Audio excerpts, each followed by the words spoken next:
చూడండి.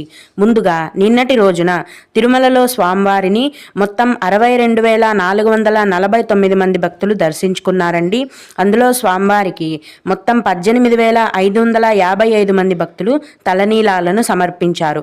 నిన్నటి రోజున తిరుమల శ్రీవారి హుండీ యొక్క ఆదాయం అనేది 3,45,00,000 రూపాయలు. ఈరోజు కూడా ఎటువంటి దర్శనం టికెట్లు లేకుండా నేరుగా భక్తులను సర్వదర్శనానికి అనుమతిస్తున్నారండి. మీరు ఆన్లైన్లో కానీ ఆఫ్లైన్లో కానీ ఎటువంటి దర్శనం టికెట్లు తీసుకోలేదని బాధపడుతుంటే గనక నేరుగా తిరుమల కొండపైకి వచ్చి క్యూ లైన్లో జాయిన్ అయిపోయి స్వామివారిని దర్శించుకోవచ్చు. ఎటువంటి దర్శనం టికెట్లు కూడా అవసరం లేదు. ఇలా టికెట్స్ లేకుండా నేరుగా వెళ్ళే సర్వదర్శనానికి ఈరోజు 10 గంటల సమయం అనేది పడుతోంది.